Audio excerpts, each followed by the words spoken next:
Çocuklarla ilgili durum aslında toplumsal bir sorun olarak görülüyor son zamanlarda şiddetin artmasıyla da birlikte. Fakat burada unuttuğumuz bir şey var. Toplum biziz. Yani bizim kendimizin yarattığı bir problem var ortada.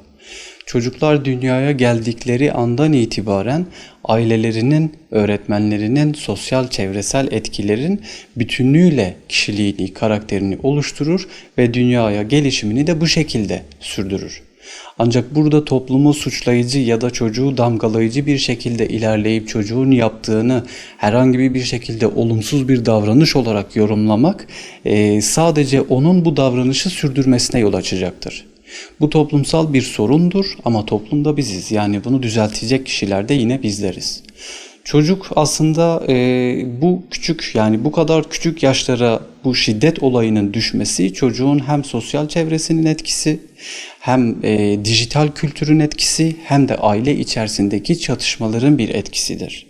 Bu sadece tek başına ele alacağımız bir konu değil.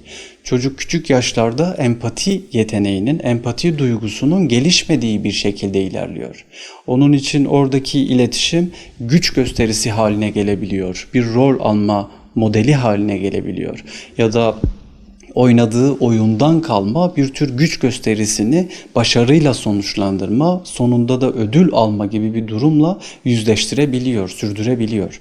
Dolayısıyla burada hem oynadığı oyunlarda işte rakibini alt etmek, silah kullanıp onu yok etmek ya da onu fiziksel anlamda bir durumla alt etmeye çalışmak gibi durumlar dış dünyada da onun gücü bu şekilde anlamasını, başarının bu şekilde gelmesini sağlayacak bir duygu durumu geliştirmesine sebep olabiliyor. Dolayısıyla burada sadece aslında dijital kültür değil, okullardaki öğretmenlerin yapması gerekenler de sadece çocuğu bu şekilde bir davranışta bulundu, ailesine şikayet edelim olmamalı. Buradaki aile birinci adımsa ikinci adımda okullardaki öğretmenleridir. Okullardır. Çocuk sosyal çevresini buralarda geliştiriyor.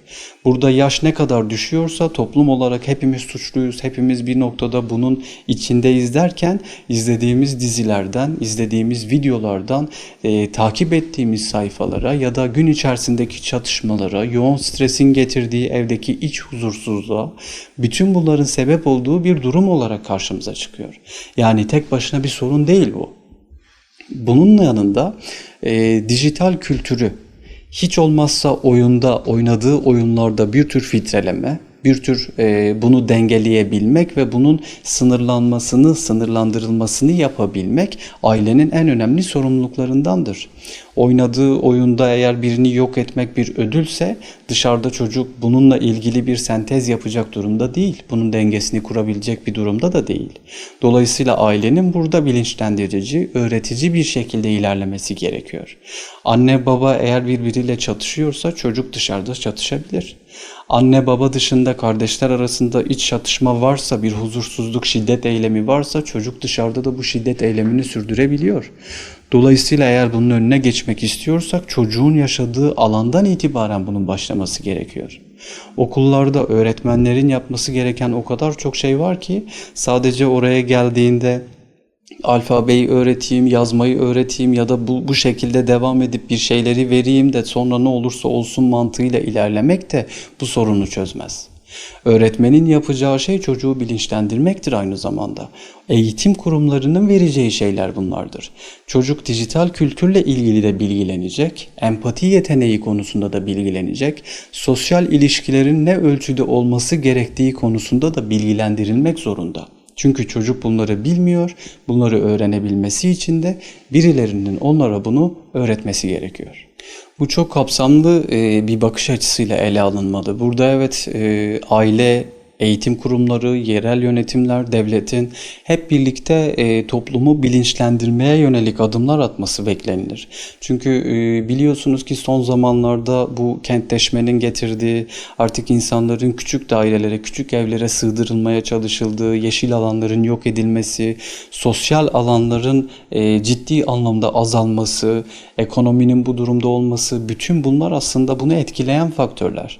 Aynı zamanda evde izlediğimiz filmlerde dizilerden dinlediğimiz şarkılara, dinlediğimiz şarkılardan sosyal platformlarda izlediğimiz içeriklere. Bütün bunlar da aslında neyin nasıl olması gerektiği konusunda ciddi etkiye sahip oluyor. Yani çocuk bir müzikle alttan verilen bir yürüyüşü akşam taklit edebiliyor. Çocuk herhangi bir şarkıda geçen tehlikeli bir söz dağarcığını kalkıp günlük hayatında kullanabilecek bir duruma gelebiliyor. Ve bunları da rol model aldığı kişinin güçlü olmasından kaynaklı elde edebileceğini düşünüyor. Yani çocuk orada bir güç arayışında oluyor. Tabii bu öğretmenle ilgili konu biraz da kişinin yaşadığı psikolojik sorunlarla da ilgiliydi. Ancak bu alanda devletin de ruh sağlığı alanındaki ciddi yetersiz olan yasaların, ciddi denetim eksikliklerinin de bir sonucuydu. Yani bugün biliyorsunuz bu durum var. Bundan 5 yıl önce samuray kılıcıyla bir kadına yönelik katledildiği bir olay vardı. Orada da bir denetimsizlik vardı.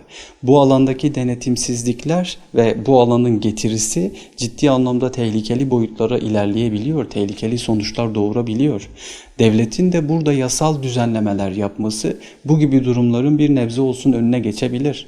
Fakat bu sadece dediğim gibi belli anlamda ruh sağlığı alanında yapacağınız adımlarla değil, toplumsal topyekün hareketlerle olabilecek durumlardır.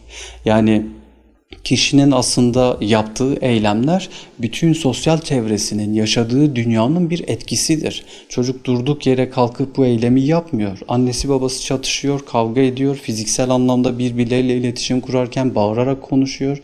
Çocuk gidip dışarıda aynı şeyleri tekrar ediyor.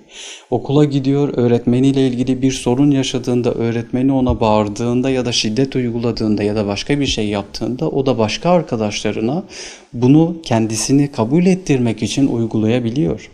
Mahalledeki çocuklar aynı şekilde. Hele ki empati duygusunun gelişmediği dönemlerde bunu uygulamak, özellikle 5-6 çocuğun bir araya geldiğinde grupta lider olmaya çalışan çocuğun bir güç gösterisi yapması başka bir çocuğun zarar görmesine yol açabiliyor. Dolayısıyla bu topyekün bir hareketle atacağımız bilinçlendirme adımları, sosyal sınırlar, saygı bilinçlendirmesi ve genel anlamda çocuğun iletişim kurma yeteneklerinin arttırılması, gücün veya diğer hayattaki bazı kavramların ne anlama geldiğini çocuğa sürekli olarak öğretmek ve bilinçlendirmek zorundayız. Bu sorumluluklar hem aileye, hem eğitim sistemine, hem devletimizin ciddi bir şekilde ele alması gereken sorumluluklardır.